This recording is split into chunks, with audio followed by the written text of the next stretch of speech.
and everything I've learned and read over more than 2 decades, it just doesn't make any sense in the context of the silver market in particular. I mean, obviously gold is much higher than where it was in 1980, but in terms of silver, there is something more to the story than just basic demand and supply fundamentals.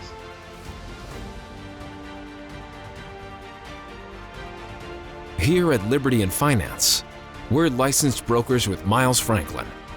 We are standing by the inventory, ready to make sure you get what you need, even into the wee hours of night and on weekends, because preparedness doesn't stop. Call us 1-888-81-LIBERTY. That's 1-888-815-4237. Welcome back to Liberty and Finance. It's not often that we can get this returning guest, but you'll recognize him right away. This is John Adams. He's the chief economist at Good as Gold Australia. He's also the founder of Adams Economics. John, thanks for coming back on this Tuesday, April 26, 2022 on Liberty and Finance. Thank you, Don. Again, how are you going today? Very well, thank you, and thanks for being with us. You have appeared on our channel numerous times over the years, talking with us about many issues that are of concern to the rights of the people. In fact, your co-productions with Martin North of In the Interest of the People were a mainstay of topics that we brought you on to talk about years ago. And more recently, you've been leading the charge in many types of different investigations and warnings to investors to be sort of buyer beware about what they may be getting into or what they might think they're getting into and aren't in different forms of the silver market. We wanted to first ask for a quick update on that. You had sounded the alarm with us maybe a year and a half ago about the misconceptions people might be subject to with pool allocated or unallocated so-called ownership of silver. If people think they're buying physical silver, but the fund or the account or the storage program that they're in is unallocated or pool allocated, they may in fact have no legal title to any particular pieces of physical silver. You cautioned us about that, and you also raised the question is that if many of these programs may have been not audited, that sort of thing, then how would we even know? What confidence do we have and that there is actually sufficient physical silver behind those programs to back up all the claimed ownerships of those who are investors? And even worse, you gave us some anecdotal stories of multiple owners who went to claim physical redemption and were told it would either be months or an indeterminate period of time, certainly beyond the contracted time, until they were going to be able to get any physical delivery. So it was definitely a warning light for people who found themselves believing that they had ownership of silver, but in fact were just participating in an unallocated or pool allocated scheme. Are there any new developments or awarenesses in the last year now, since we broke that story with your help, that people should be aware of, progress, anything we've learned that's specific about that, that you want to bring to our audience at this time? Sure. So I mean, in terms of what you've just mentioned, Dunnigan, I mean, there's a lot there, and I mean, I think before we started recording, you mentioned that you've got a lot of new viewers and a lot of new subscribers compared to where we were in, say, March of 2021. So one of the things I would highly advise your new viewers to do is to go back and listen to some of our videos from that period of time, and just so your new viewers can be aware. So in March of 2021, I raised the alarm bell in an infamous tweet where I basically accused the Perth Mint of being in default because they were unable to meet their redemptions in silver for unallocated and pool allocated within their contractual time frame. And I was hearing from direct customers who were having problems with that. And I put out a tweet thinking only a couple of thousand people would see the tweet. And then Wall Street Silver picked it up, and within 2 weeks, 365,000 people across the world saw it, and it became a lightning rod. And that was off the back of the start of Silver Squeeze, which happened in February 2021. So there has been some additional work I've done on that space. And one of the things that I can say, and what I'm about to say, Dunnigan, is more specific to Australian law. So I can't speak about American law or Canadian law or British law or wherever your viewers are viewing from. But legal ownership in the context of Australian law is that an investor must have a claim to a specific bar or to a specific coin. So when you're buying a bar or a coin, that bar or coin, because it's a specific thing that you have purchased, that is when you can say you legally own you legally own the bar, the coin, that you legally own the bullion. But anything short of that, there is no ownership. So, for example, let me just give the Perth Mint as a nice case study. So, the Perth Mint has a stockpile of gold and silver. They have it in unrefined form, which they call unallocated. And in the case of silver, they have refined form, which is in 1,000-ounce silver bars, which they call pool allocated. Now, in these two types of products, the investor who's in some cases may have put 6 or 7 figures down into unallocated, pool allocated, they, in terms of Australian law, what they have is they have a legal claim over a certain amount of weight from the pool. So if the pool is, for example, 500 tons and you own half a ton, well, you don't actually legally own the ton, you have a claim over the ton. And the reason why you have a claim is because you can't identify a specific bar or coin which is which has been sold to you directly. So under Australian law, that what that means is you have you do have property rights. You do have a claim to silver. You do have a claim to gold if you're doing unallocated, pool allocated in regards to gold, but that doesn't constitute ownership. And when there is a dispute about what your legal rights are, so when you have so now, two things. One is, because you don't have ownership, you do have counterparty risk, and you're obviously relying on your counterparty, whether it's the Perth Mint or any other custodian or bullion dealership, that once a redemption call is made, they are able to meet the redemption. So I think the first point we were trying to make sure investors understood was that if you wanted if you wanted to get out of fiat and actually have physical gold and silver that's protecting your wealth, if you don't actually go for allocated, or if you don't actually, particularly if it's in a third-party storage, or if you don't actually take delivery, you don't actually legally own anything, and that has legal implications. But also, then you obviously have your risk profile about fractional reserve schemes. And Craig Kempke from TF Motors Report has written extensively about this topic for years, and that was basically what we were warning about in terms of last year with the Perth Mint, where the Perth Mint was saying it's fully backed. Nothing to worry about. We have plenty of silver. The former CEO, Richard Hayes, went on the Australian Broadcasting Corporation on radio in Perth and said we have 60 tons ready for sale. There's no question about silver stocks. It's just a manufacturing problem, and everyone should calm down. Now, the problem with those sort of claims is that when people across Australia heard the CEO saying we have 60 tons ready for sale, well, people called the Perth Mint, and I documented a case study last year of a wholesaler calling the Perth Mint, wanting to buy a ton of silver and then shipping it from the west coast to the east coast of Australia and using another refiner that had manufacturing capacity to manufacture that, and that wholesaler was denied any sale of silver. And then, and in the last 12 months, I've come across another person who did actually place a call with the Perth Mint and said, okay, I want to, given that you've got 60 tons ready for sale, how about I buy some of that and I'll be able to do things with that. And again, that second person was not allowed to buy any silver. So these claims of we have plenty of silver, it's just a manufacturing problem, it's a very typical excuse. To be honest, it's very hard to disprove that unless if you have inside the company information about what's really going on. And pretty much investors with the Perth Mint were basically stuck. They were told to, if they wanted a cash redemption, they could get cash. But if they wanted the silver, there was a wait. And then when some people were able to get a redemption, some of the bars were bars manufactured in China. And this was a shock to a lot of investors, because investors were saying, well, I'm paying a premium to do business with the Perth Mint because of their international reputation, the quality of their product.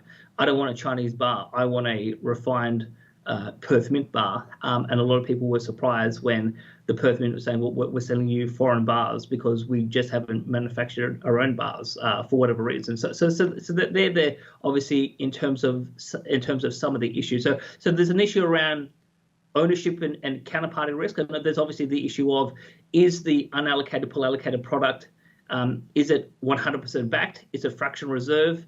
What is the sort of auditing standards around that? And then obviously, if it is a fractional reserve scheme and if there's a run where you get a lot of investors rushing for redemption, well, that's when some investors are going to be caught short. And then obviously, there are issues of, do you get any silver at the end?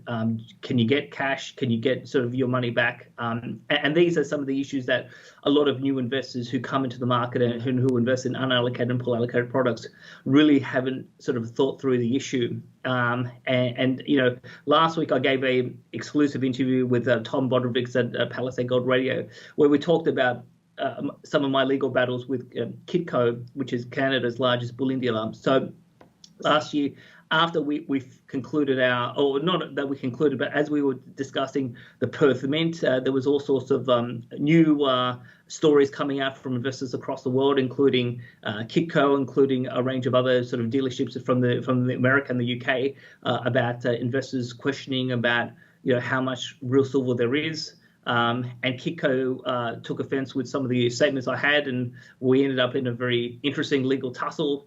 Whether they accused me of causing irreparable damage from regional Australia in terms of their business, and they gave me a list of demands with 24 hours to comply, including deleting all my tweets and issuing a retraction and stop talking about Kitco. And then it was an interesting back and forth tussle where as I kept on pushing them for evidence of this so-called damage that I had caused them, and evidence that it was me solely who caused the damage, then their allegations started to transfer from civil commercial matters into potential criminal allegations against me, which was pretty farcical, and all of it really amounted to nothing. So I went through this whole saga with Tom in chapter and verse. It's called the Silver Sex Scandal. So we probably don't have the time to go through all of that detail here. But if people want to actually understand what happens when you really press one of these big building dealerships about the integrity of their unallocated pool allocated product, I'm a living case study as to what happens when you get real legal threats, and then obviously when you try to pursue those threats, where do those threats go? And it was a multi-month sort of tussle. But what I can say is, Kitco didn't follow through with their threats. They never sought an injunction. They never took me to the New South Wales Supreme Court seeking damage. And when they started making allegations that I inspired supposedly I inspired some of my supporters to engage in criminal misconduct or threats of criminal misconduct, I offered full cooperation with the New South Wales Police, and the police never got back to me. So obviously it was all lot of smoke, but not a lot of fire there. And so that was a very interesting example of when people like you and I have concerns, and we take these concerns to the market, what happens when people try to push back, and what ultimately happens in terms of where these sort of things go. One of the issues that you brought up in that whole thing was the truth about the physical availability or physical scarcity of silver in the system. And you were focusing on particularly one aspect of the system, and that was these large storage accounts where you could do pool allocated or unallocated storage. But there's a much bigger picture than that, and you actually drew a diagram that showed strain points in the global physical silver greater supply chain and system, all the way from mines to refiners to major exchanges to major wholesalers, retailers, and so on. And it leads into another discussion that has been ongoing. It's rather I would say, hotly debated. Every time that we have an interviewee on, including Andy Schechtman from Miles Franklin or others who talk about physical scarcity in the silver market at the COMEX exchange or in the mints, the major shortages because of sovereign minted silver coins, for example, that sort of thing.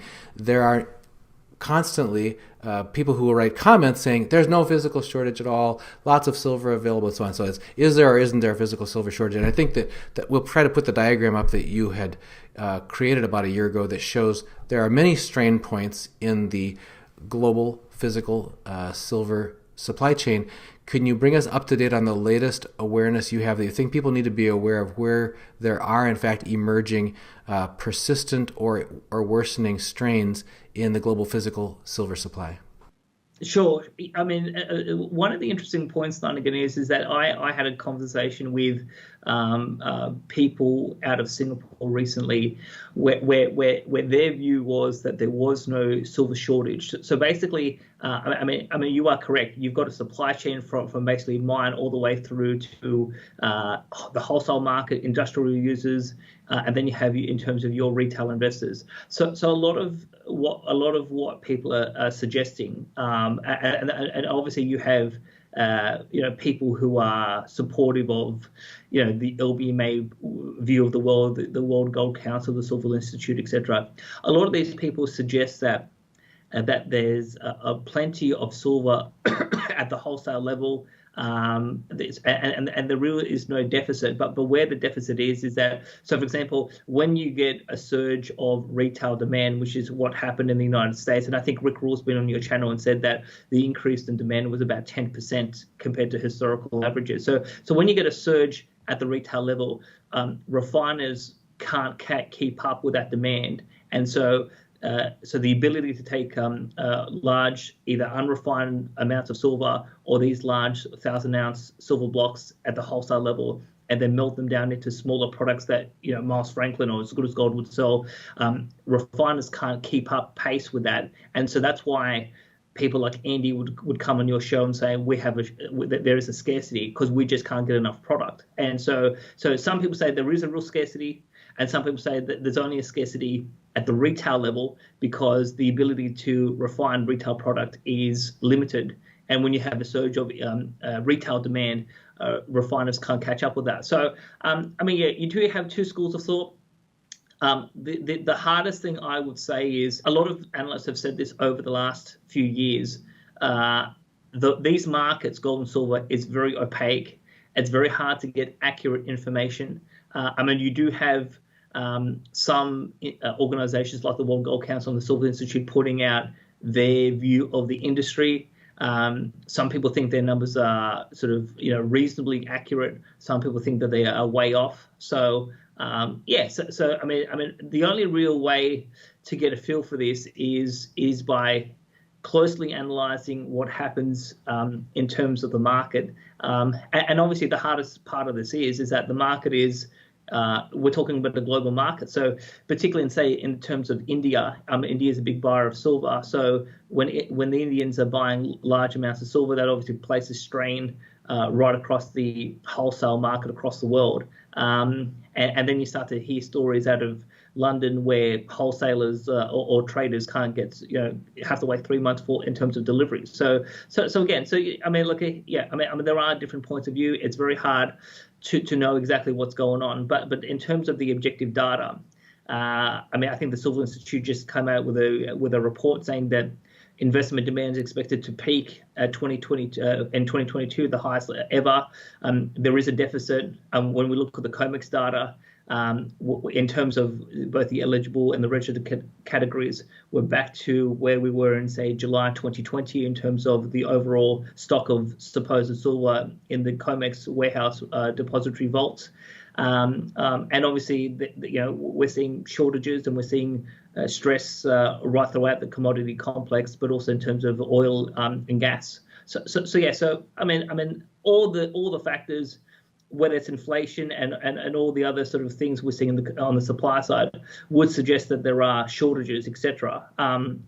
So I'm probably more in the camp that there is there are some critical points right across the supply chain that is getting under stress. But I would say also that I think, and you can sort of tell this by the social media traffic.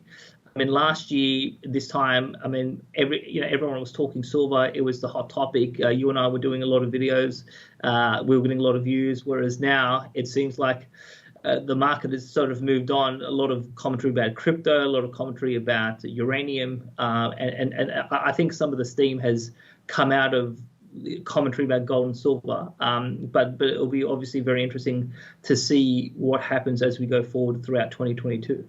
You mentioned something that was brought out on Arcadia Economics about the Silver Institute's forecast ahead for silver demand versus price forecast for the remainder of 2022, and I thought it pointed out a interesting dichotomy that has been all too familiar to many silver investors.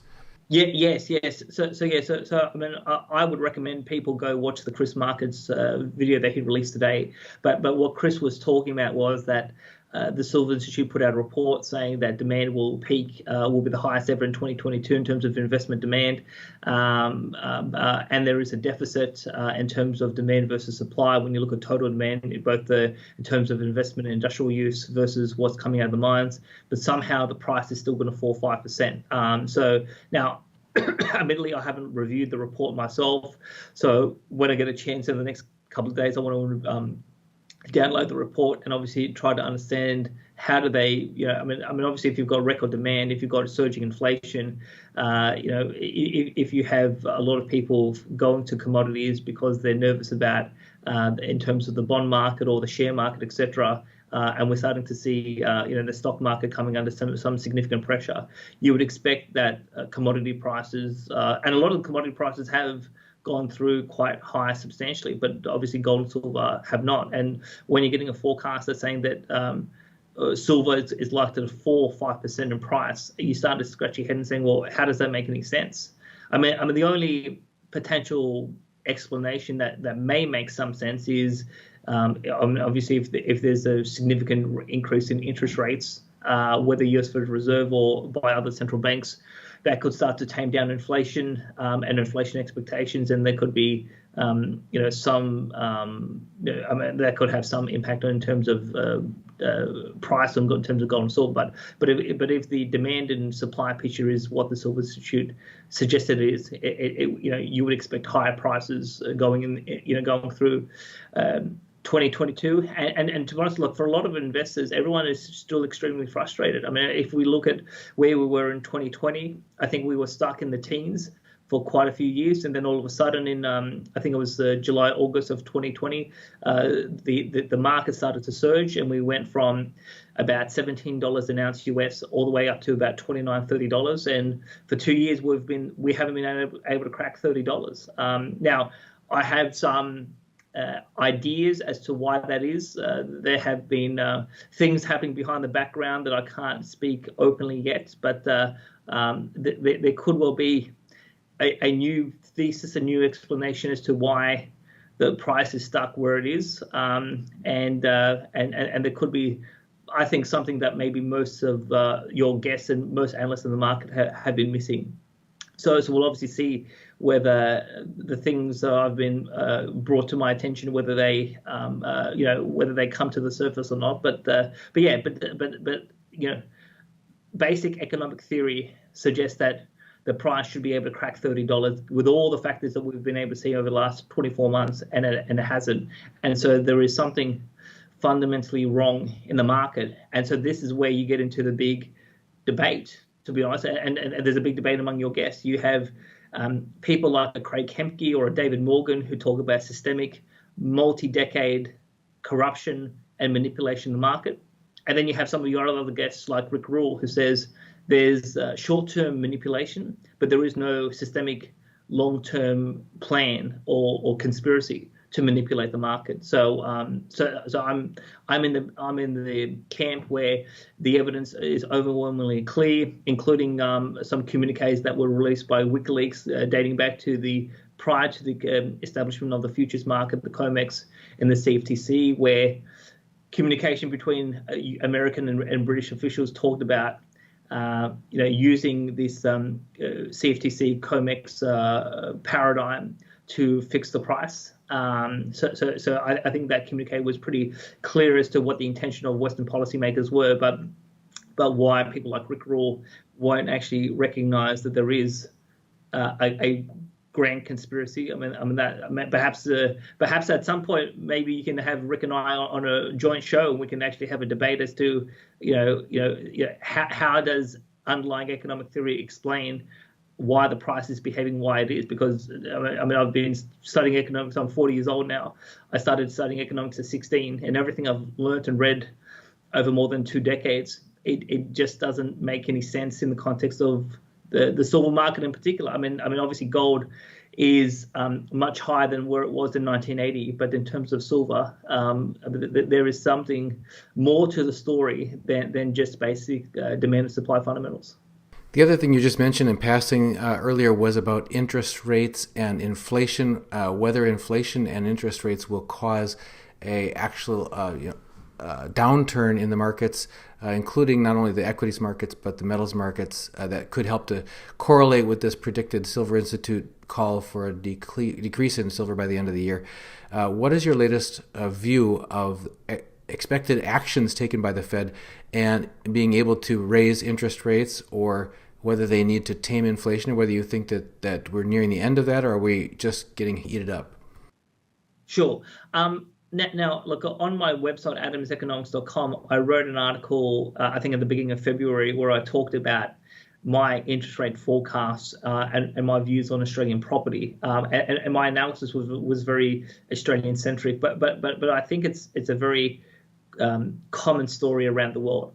And the story is, if you're wanting to understand central bank actions and monetary policy, this is not about economics. This is purely politics. And what I mean by that is that you have a current power elite across the country, not just across the country, but across the world, tied into institutions like the World Economic Forum that are basically running the world. And my view is that they will not do anything that would give their enemies, people like you and I, the opportunity for them to lose their power. So how does that work into monetary policy? Well, we obviously have the biggest global debt bubble in world history.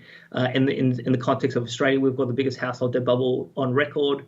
In terms of the United States, corporate debt, public sector debt are basically off the charts, but also consumer debt in America has been growing rapidly over the last, probably 3-4 years.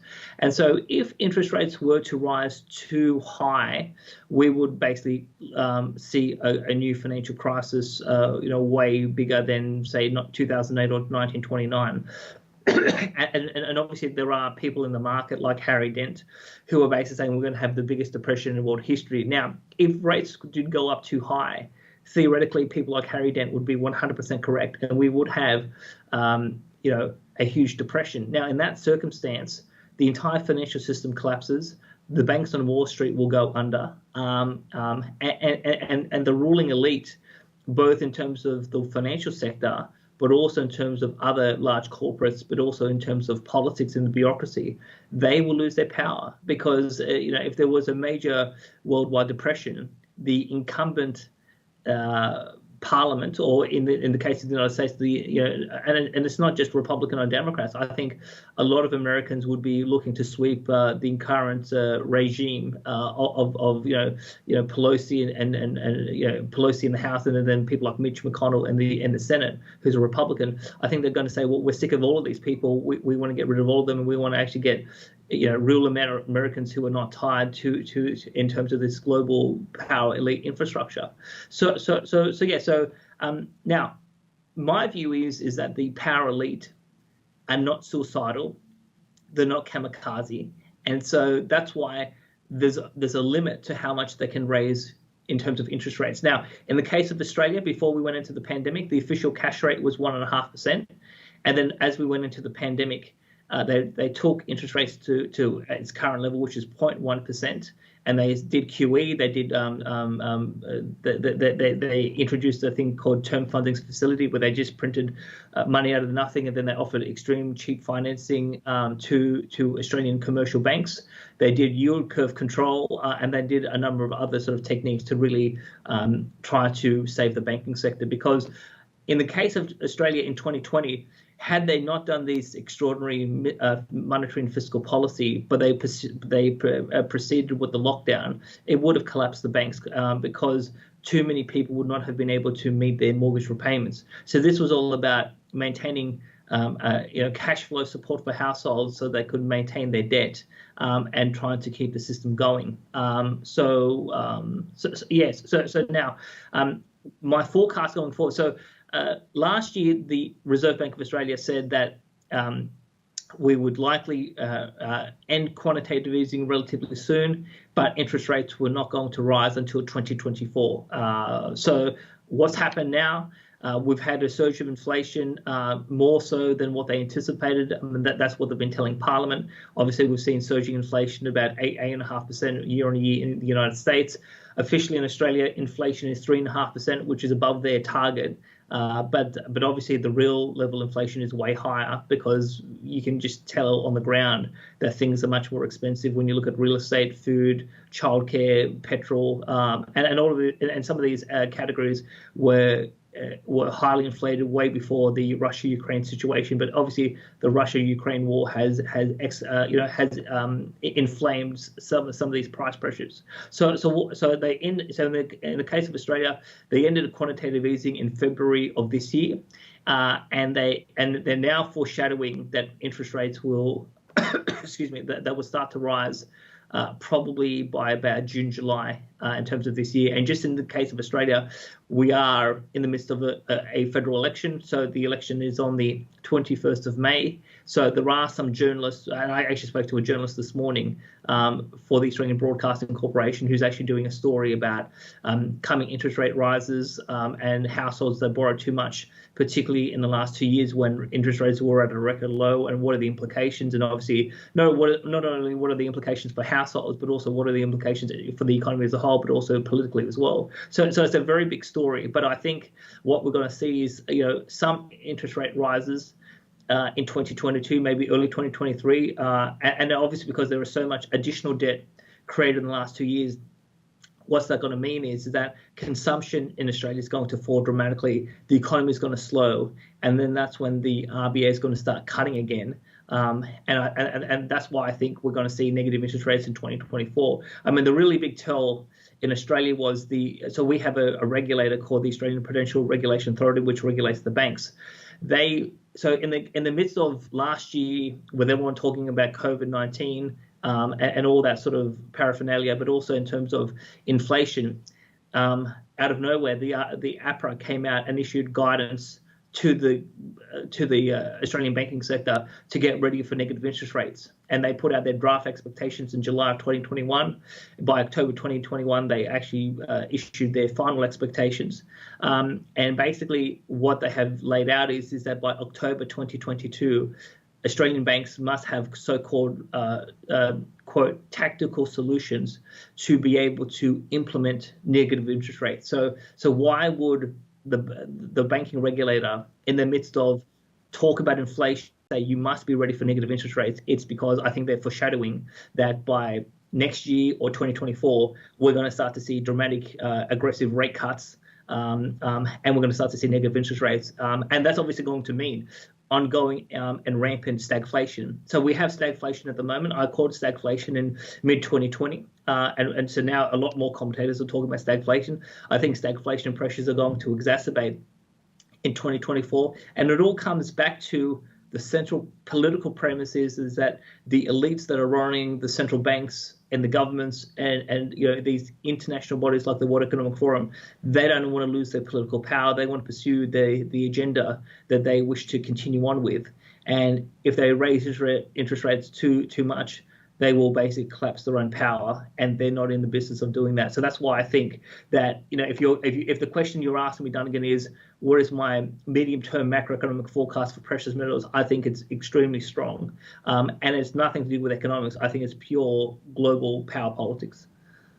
Along the way in there, you talked about the extraordinary financial measures and monetary measures that had to happen in Australia to prevent even worse cataclysm because of lockdowns that came over the past 2 years.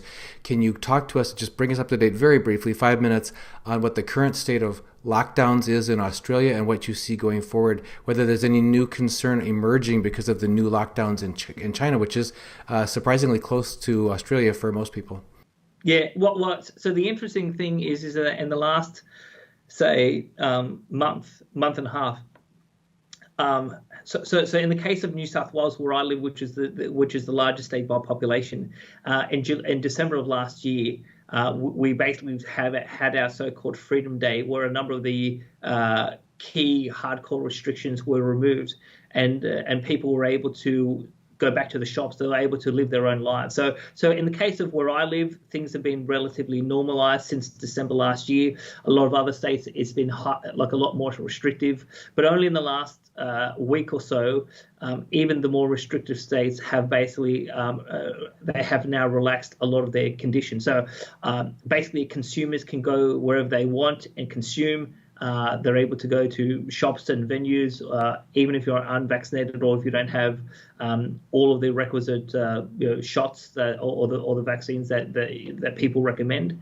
But in some states, there are still some restrictions around your ability to work. And in terms of what vaccine quantities you in terms of what you've had, those issues at a government level in my state don't really exist.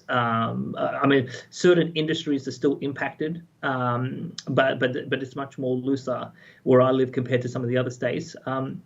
So the other sort of big thing that's happened is in regards to international travel. Well, basically, if you want to travel from Sydney overseas and come back, even if you're unvaccinated, hotel quarantine has been abolished, and you are now free to go wherever you want. So it's very interesting that we're seeing this dramatic relaxation of rules, whereas China has gone in a completely opposite direction. Now, on the one hand, we're not seeing rampant cases of COVID-19 in terms of Australia. So there is a scientific public policy, public health reason for why these things are happening. But then there are some people who are cynical, saying, well, we're heading towards a federal election. A good chunk of the population are deeply upset with what happened last year, and they are likely to vote against the major two parties. And now you've seen these major two parties across federal and state governments now relaxing these rules on the eve of the election. So some people think that this is very cynical, and that post-election, some of these rules may come back, but we'll obviously have to see how that plays. Well, it's reminiscent of a rather notorious off-camera or off-microphone comment made by a former U.S. president a few administrations back, who said, "Ask me again, I'll have more flexibility after the elections," and that was caught on microphone that wasn't supposed to be. So it's not a new phenomenon in politics. John, we're grateful always for your presence here, and I know that our time is limited, so we want to respect that and look forward to getting you back when you've got some more news on. We expect maybe some breaking progress on one of some additional investigations, and always in the interest of the common person, the investors, in the interest of truth, and just always grateful for your presence here with us on Liberty and Finance. I want to make sure you tell people how they can follow you and how they can find your work. Sure. So how can people find me? So on Twitter, Adams Economics. If people are on Telegram, I have a group, Adams Economics, as well. So I'm also on Facebook as well. And I have a website at adamseconomics.com. People can read some of my articles, and for a while I haven't been writing for because I've been tied up with other matters, but I'm planning to sort of get back to pen to paper and write a number of articles that will be public, that coming on my website as well. And people can subscribe to my website because every so often I do send out a newsletter where I release important information about things that are happening in terms of my orbit. So they're the main things that I do. I do have a YouTube channel that I've started back up again called The Interest of the People with my co-host Martin North, and so we have some very interesting topics that we'll be discussing, particularly in the Australian context, moving forward. But obviously grateful for the opportunity to come back and speak to you, Dunnigan, and hopefully we can have some more conversations throughout 2022. And folks, so that you don't miss a single interview with John, make sure that you sign up for our free newsletter. We send out an email to your inbox every single day with our interview of the day. All you have to do is go to libertyandfinance.com, put in your name, your email address, click submit. You'll get a confirming email. Once you confirm you're in, you'll get every single interview that we have and links to all of our social media platforms, and also in podcast MP3 format so you can listen audio only if that helps you. John Adams, as always, thank you for joining us here on Liberty and Finance. Thank you, Dunnigan. Miles Franklin Precious Metals is one of America's oldest and most trusted bullion dealers. Miles Franklin is A+ rated and accredited by the Better Business Bureau, licensed and bonded, and has 0 complaints ever registered. Here at Liberty and Finance, we are licensed brokers with Miles Franklin. To order, simply call us, discuss your needs, and we will let you know our live inventory, prices, and availability, and lock in your order over the phone. Once your order is locked, the price is held for you regardless of market fluctuations, and the metals are reserved for you awaiting your settled payment. Within 1 business day of ordering, you will receive an email invoice detailing the order and payment instructions. Miles Franklin accepts payments by bank wire, ACH or electronic check, money order, check mailed priority mail, and cryptocurrency. The fastest forms of payment are bank wire and cryptocurrency. Upon settled payment, metals will ship out within 3 to 5 business days. You will receive tracking information via email. Domestic shipping charges are $15 for any order under 500 ounces of silver or 10 ounces of gold. For orders larger than that, domestic shipping is free. The package will be double boxed, fully insured, and labeled discreetly, with no indication of the contents inside. For your privacy, the name Miles Franklin will not even be on the package. To talk to myself, Elijah, my brother Kaiser, or my father Dunnigan, call 1-888-81-LIBERTY. That's 1-888-815-4237.